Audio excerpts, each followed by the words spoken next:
Wala daawwattoota keenya gara chaanaalii yuutuubii Ootoof jedhamtu baga nagaadhaan dhuftanii akkuma kanaan dura har'as viidiyoo haaraa tokko isiniif qabadheen dhiyaadha. Har'a kan ani isiniif dhiyeessu waa'ee imeeyil akkaawuntiiti. Bara kana keessa bara waan hundumtuu gara onlaayiniitti jijjiiramaa dhufe kana keessa namni baay'inaan imeeyilitti gara fayyadamuutti dirqama yeroo inni deemudha jechuudha. Sababiin isaa ergaawwan tokko kan biyya keessaas haa ta'u biyya alaatti namoota wajjin kallattiidhaan wal quunnamnee ergaa wal jijjiiruudhaaf imeeyil akkaawuntiin nu barbaachisa. Akkuma kanallee appilikeeshinoota moobaayilii keenya irrattis haa ta'u sooftiweeriiwwan tokko kompiitara keenya yookiin laaptooppii keenya irratti fayyadamuudhaaf dirqama yeroo nuti imeeyilii gaafatamnu waan jiruuf imeeyilii qabaachuun bara kana keessa dirqamaadha jechuudha. Gama kan biraatiin wantoota tokko yeroo onlaayinii yookiin intarneetii irraa barbaaddannu yeroo baay'ee imeeyilii nu gaafata. Kanaaf imeeyilii fayyadamuun dirqama nutti ta'a jechuudha. Egaan itti fayyadamni imeeyilii namoota biratti waan adda addaatiif ta'uu danda'a. Haa ta'u malee imeeyilii banatanii itti fayyadamuun namoota baay'ee biratti baay'ee salphaa fi kan baay'ee rakkifnedha. Haa ta'uti namoota tokkoo fi warra haaraa banachuudhaaf yaadanii fi akka ta'uuf yaadneeti akkaataatti imeeyilii qopheessuu dandeenyu yookiin banachuu danda'u namni tokko isinitti agarsiisuudhaaf yaadne jechuudha. Inni kunis barattoonni haaraa gara yuunivarsiitii galan barsiisota isaanii wajjiniin karaa isaaniitti wal quunnaman keessaa imeeyiliin isa tokkodha. Advaayizarii riisarchii isaanii wajjin karaa isaaniitti wal quunnaman keessaa isa tokkodha. Akkuma kana dhimmoota adda addaa dookumantiiwwan adda addaa wal jijjiiruudhaaf itti fayyadamuudhaaf dirqama imeeyiliin barbaachisa jechuudha. Kanaaf wantoota bal'aadhaaf imeeyilii qabaachuun baay'ee murteessaadha jechuudha. Kanaaf isteeppiiwwan muraasa ittiin kana banuu dandeenyu bifa salphaa ta'een kompiitaraa fi akkuma kana immoo moobaayilaa irratti yookiin immoo taabileetota warra ismaartifoon ta'an irrattis fayyadamuu dandeenya gatii ta'ee fi karaa lachanuun akkamitti banachuu akka dandeenyu isinitti agarsiisa. Kanaaf kallattiidhumaanii gara kompiitara keenya deemnee biroozarii fayyadamnu Google Chrome ta'uu danda'a, Firefox ta'uu danda'a, Opera Mini ta'uu danda'a. Biroozarii maqabnuun fayyadamuudhaan akkamitti imeeyilii banachuu dandeenya isa jedhu tokkoon isinitti agarsiisa. Baay'ee salphaadha jechuudha. Erga biroozarii keenya banannee booddee sarch baarii kanarratti karaa adda addaa fayyadamuu dandeenya. Garuu Gmail akkaataatti banannu baay'inaan kan namni fayyadamu kana Gmail fayyadama namni Yahoo irratti banee fayyadamuu danda'a, rakkina hin qabu. Kanaaf Gmail sign up jennee yoo barreessine isteeppii kanatti salphaatti nu fiduu danda'a. Yeroo sarchii goonee gallu filannoowwan akkaataa kanatti tarreeffamanii jiran salphaatti kompiitara keenya irratti nu banachuudha. Kompiitaraan kan fayyadamnu yoo ta'e create a Google account kan jedhu kana create a Google account kan jedhu kana irratti kilikii gochuudhaan gaaffiiwwan nu gaafatu guutuudhaan salphaadhumatti imeeyilii banachuu dandeenya jechuudha. Amma fakkeenyaaf asirratti create a Google account jedhee step 1 choose a Google account typeedha. Kan dhuunfaati immoo kan dhaabbata biizinasiitii kan inni gaafataa jiru. Kanaafanii for myself isa jedhu kan dhuunfaa irratti cufaasuudhaan isa banaa. Yeroon isa banuu gaaffiiwwan kana na gaafata jechuudha. First name fakkeenyaaf Boonaa maqaa keenya guutanne jechuudha. Asirratti maqaa keenya, last name maqaa abbaa keenyaa fakkeenyaaf Boonaa Abdii inni yoo guunne asitti maqaa imeeyilii keenya yookiin immoo username isa jedhamu imeeyiliin keenya maqaan isaa maal akka ta'e asirratti jechuudha. Iddoo iddoo kanatti jechuudha kan nuti barreeffannu. Kanaaf fakkeenyaaf boon abdii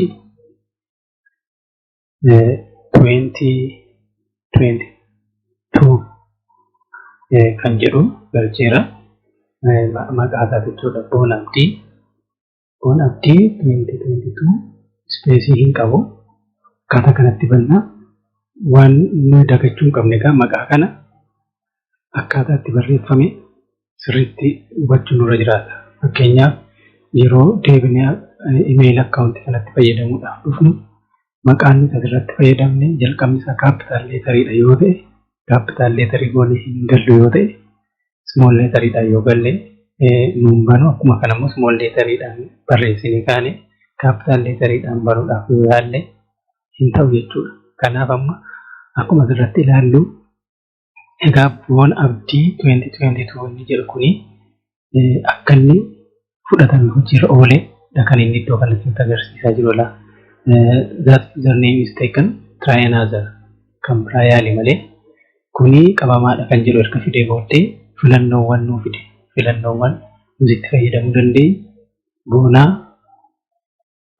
086 abdii boona 30 boona abdii 74 warra kana keessaati kan barbaanne filachuu dandeenya. Yoo kanatti immoo asirratti kan biraa ediitii gochuudhaan itti fayyadamuu dandeenya. Amma boona abdii 2022 kan jedhu dhiisee 2023 isa jedhu kanatti fayyadame amma waan na dhorkee hin qabu jechuudha. Kanaaf achi aansee kan inni gaafatu iddoo kanarratti paaswoordii ittiin imeelii keenya banannee seennudha jechuudha.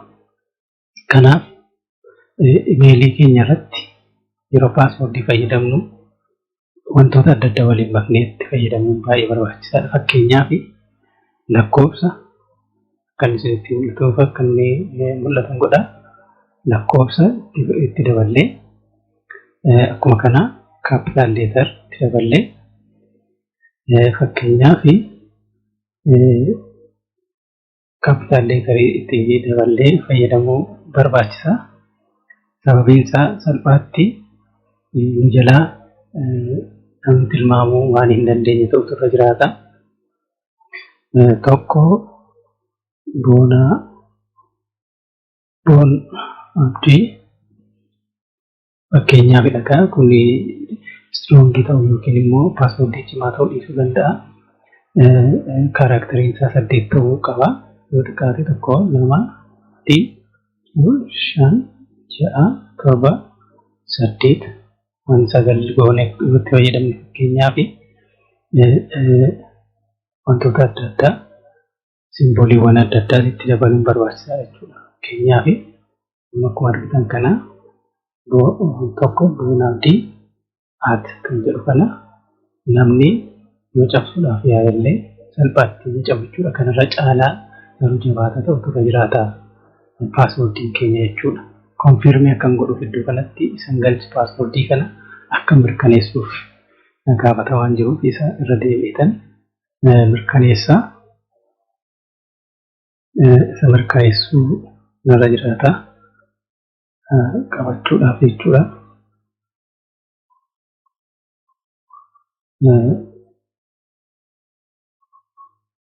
Amma mirkaneesseera jechuudha. Paaswoordiin koo lamaan isaa inni addana jiruu fi inni addana jiru wal fakkaachuu irra jiraata. Kanaaf kan sirriitti yaadachuu danda'utu inni irra jiraata jechuudha. Isitaansini kan nuti darbinu next isa jedhu irratti kilikii goona. Erga kilikii goonee booddee lakkoofsa bilbilaa keenya nu gaafata jechuudha. Lakkoofsa bilbilaa keenya yeroo asirratti guunnu kan dhuunfaa keenya ta'utu irra jiraata. Kan fira keenya yookiin kan nama kan biraa ta'uun irra jiraatu. Sababiin isaa yoo paaswoordii keenya irraanfanne karaa kana sirreeffanne ergaawwan of eeggannoo qaban kan imeelii keenya wajjin wal qabatan akkasumas kan immoo wantoota nuti imeelii keenya fayyadamuudhaan bannee itti fayyadamu hundinuu yoo rakkoo godhatee notifikashinii yookiin immoo ergaan kan inni nu ga'u karaa lakkoofsa kanaati waan ta'eef lakkoofsa ofii keenyaatii baafannee maqaa keenyaan jirutti fayyadamuu barbaachisa jechuudha. Kanaaf lakkoofsa keenya asirratti guuttannaa akkuma arginu biyya nuti keessatti guutaa jiru Itoophiyaa dhaqatee ta'e asitti dhufeera. Yoo biyya kan biraa ta'e kana cuqaasuudhaan biyyoota sana filachuu dandeenya. Kan keenya Itoophiyaa keessatti guunna sababni ta'eef amma asitti lakkoofsa guunna jechuudha.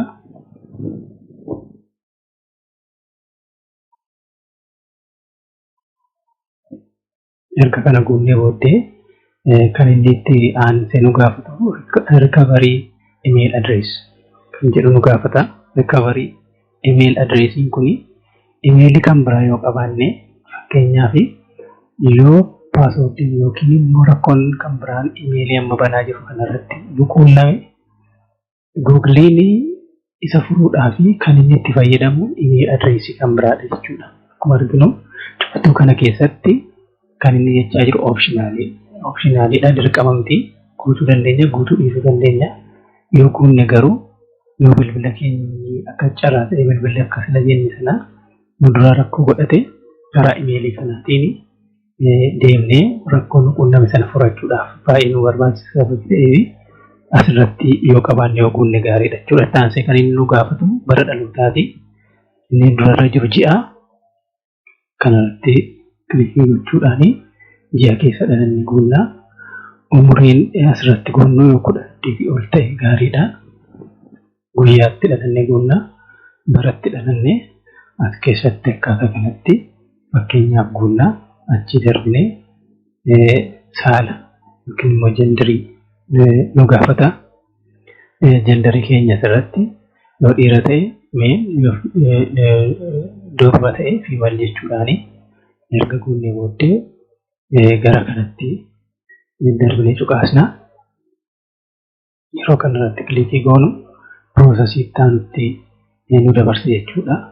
Amma privacy in terms waliigaltee Googilii wajjiniin dhimma imeelii wajjiniin wal qabatee jiru asirratti Googiliin akka nuti itti waliigalluuf akka nuti itti waliigalle adda baafatee erga itti waliigaluu keenya mirkaneeffatee booddeedha kan inni imeelii keenya kireetii nu godhu. Kanaaf as dhufnee kana dubbifnee seerota kana dubbifnee I agree ittiin waliigala jedhu kana irratti kilik goona jechuudha.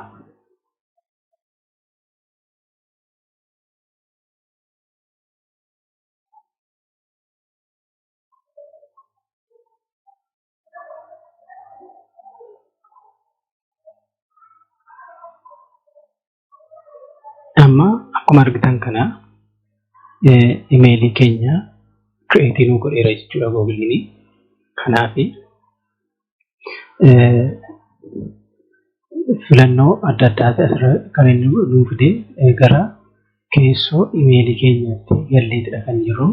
Wantoota personal information yookiin immoo odeeffannoo dhuunfaa keenya iddootti sirreeffannu keessa nu galchee jira jechuudha. Akkuma amma argitanii Bu'uun abdiin ni jedhu suura hin qabu gatii ta'ee fi maqaa isaa jalqabarra jiru qubee jalqabaa baadhaan fide jechuudha. Kanaaf iddoo kanatti cuqaasuudhaan footoo yoo kompiitara keenya irraa qabaanne yookiin iddoo biraatis filaashii irraa yoo qabaanne bifa danda'ameen profaayil piikcharii keenya finnee asirra galchachuu dandeenya jechuudha. Akkuma argitan yeroo nuti add footoo jennu iddoo footoon jiru barbaadee ofiisaa nu fida jechuudha. Akkaataa kanatti yoo kompiitara keenya footoon jiraate footoo keenya galfanna. Ani fakkeenyaaf waama tokko balee isinitti agarsiisa.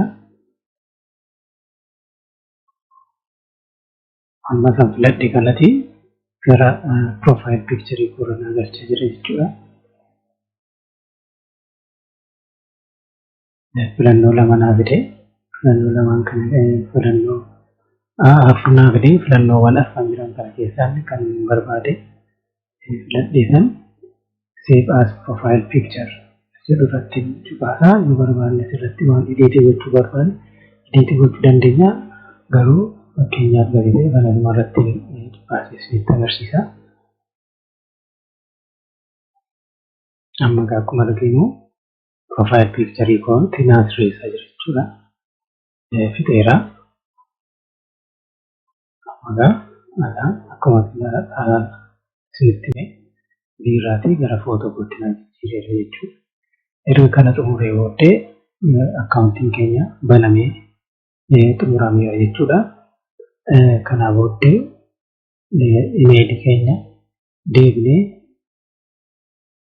namootaaf isa erguu ofiis immoo itti fayyadamuu dandeenya jechuudha. Kuni qindeewwan yookiin immoo seetiingiiwwan adda addaa as keessa jiranii kan nuti ittiin googilii akkaawuntii keenya yookiin imeelii akkaawuntii keenya ittiin sirreeffachuu dandeenyudha waan ta'eef isa kana erga kana barattanii booddee keessa galtanii wantoota tokko dubbisuudhaan sirreessuu dandeessu. Kanatti aansuudhaan immoo akkaataa kamitti moobaayilii keenya irratti immoo banachuu dandeenya isa jedhu isinitti agarsiisa. Akkuma kompiitara irratti biroozarii fayyadamnu moobaayila keenya irrattis biroozarii fayyadamuu qabna. Biroozarii kan akka Google Chrome ta'uu danda'a, Firefox ta'uu danda'a, Opera Mini ta'uu danda'a, kan biroo ta'uu danda'a. Erga isaaniin bira deemnee booddee isaan irratti erga cuqaasnee iddootti waan barbaanne intarneetii irratti barreeffannu yookiin immoo sarchi baariitu dhufaa sarchi baarii sana irratti waan kan nuti barbaannu akkaawuntii imeelii banachuudha gatii ta'ee fi iddoo kanarratti Gmail sign up isa jedhu barreessina. Gatiin yeroo adda addaa barreessaa turee fi kallattii maan gatii dhufee wasirraan fudhadhaa. Gmail sign up yeroon cuqaasu waan irratti guunnu nu banachuudha. Erga isa nu banee booddee filannoowwan kana fide filannoowwan jiran keessaa akkuma kompiitara irratti fayyadamne create Google account kan jedhu kana keessaa filanna.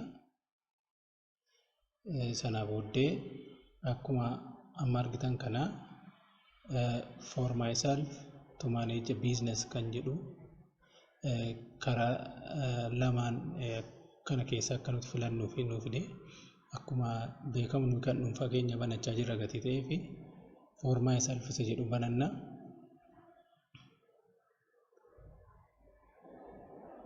For myself isa jedhu erga banannee booddee akkuma beekamu maqaadha kan inni nu gaafatu. Akkuma sila guutaa turre fakkeenyaaf Boonaa last name irratti maqaa abbaa keenya Abdii sana booddee usernamein kan nuti ittiin yeroo gara fuulduraatti imeelii amma banaa jiru kana fayyadamnu ittiin banannudha jechuudha. Ittiin gallee bannudha jechuudha. Kanaaf asirraa filannoo Abdii Boonaa 129 kan jedhu @gmail.com kan jedhu kaa'eera. Kanaaf sila bal'inaan waan isinitti agarsiisee fi anisuma fudhadhee darbeeni gara sattaanutti darbaa. Amma gaa asirratti paaswordii na gaafata. Paaswordii dhimma kana ilaallatu asirratti banachuudha. Tokko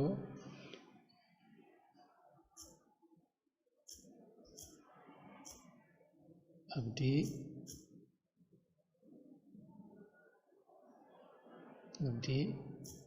Boon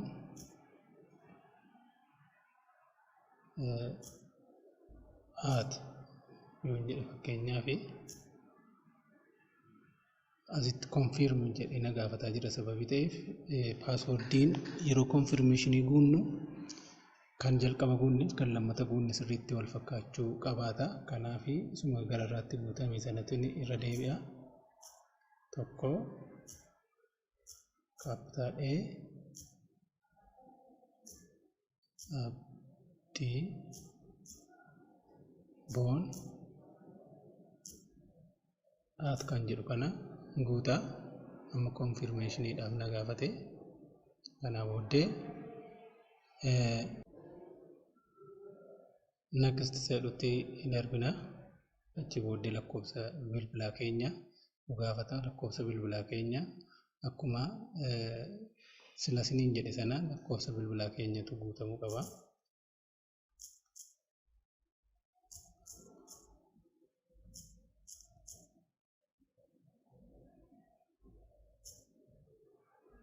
Isaa booddee recovery akkaawuntii nu gaafata. Adreesii imeelii kan biraa yoo qabaanne kan yeroo rakkoon nu quunnamutti keessa galluudha. Isa akkuma isiniin jedhee yoo jiraateen guunnaa yoo jiraachuudhaa baate yoo dhiisnes rakkoo hin qabu. Garuu yoo guunne filatamaadha. Sattaansuudhaan ji'a keessa dhalanne nu gaafata. Guyyaa dhaloota keenya nu gaafata. Itti aansuudhaan bara dhaloota keenya nu gaafata jechuudha. Akkaataa kanatti erga guunne booddee jendarii yookiin immoo saala keenya gaafata. Yoo meelii ta'e meeleenna yoo fiimalii ta'e fiimalii jennee isaa booddee next kan jedhu kana tuqna jechuudha.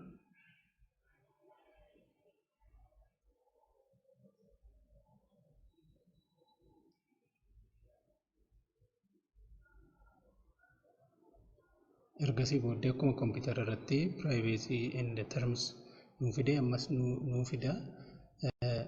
Kanaaf gara dhumaarra deemuudhaan I agree isa jedhu irratti tuqaasuudhaan bira darbina.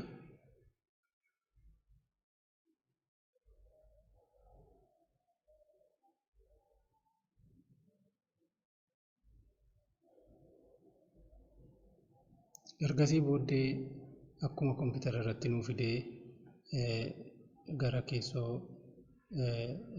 informationii dhuunfaa keenya yookiin odeeffannoo dhuunfaa keenya personal informationii keenya iddootti sirreeffachuu dandeenyu fidee akkuma beekamu asitti wantoota sirreeffachuu qabnu sirreeffannee ba'uu dandeenyas keessaati. Egaan amma boonaan imeelii kana banatee footoo isaa asirraan galchine sababii ta'eef viidhaan taa'ee jira akkuma sila jenne. Amma barbaanne asitti profile picture yookiin immoo suuraa nama banate sana galchuudha dandeenya jechuudha. Asirraatii kan filannee.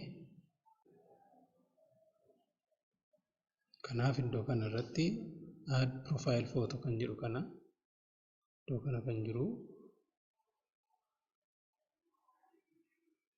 yeroo nuti gallu footoo gara moobaayilii keenya keessa yookiin memorii kaardii keenyarra yookiin iddoo footoon keenya jirutti nu geessaa isa keessaa footoo keenya filannaa jechuudha.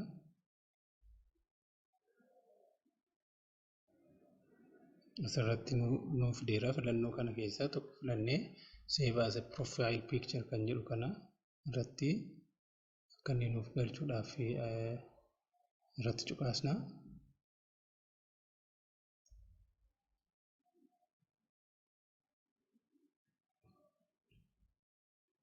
Amma seebii nuun godhee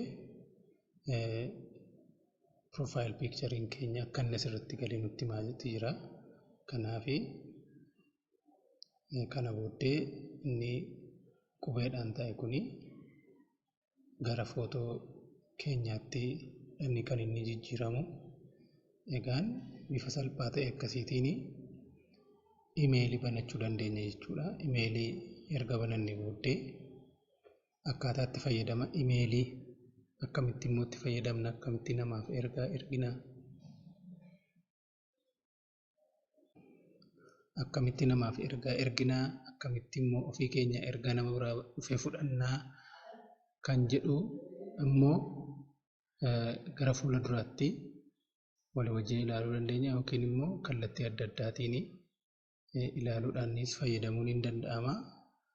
Imeeliin kompiitara keenya irratti, moobaayilii keenya irratti akkaataa kanatti bannee itti fayyadamuu dandeenya. Kanaaf xumura irratti warri YouTube chaanaalii kanaaf haaraa taatan subscribe gochuudhaan akkuma kana barumsawwan asirratti darban kana laayikii gochuudhaan yaada keessan dhimma kana wal qabu koomentii jalatti nuuf barreessaa. akkuma kana qooduudhaan immoo namoota bira akka inni gahuudhaa fi hirmaannaa keessan akka gootan jecha kan ammaaf qopheeffanne kanuma kana waan daawwattaniif galatooma.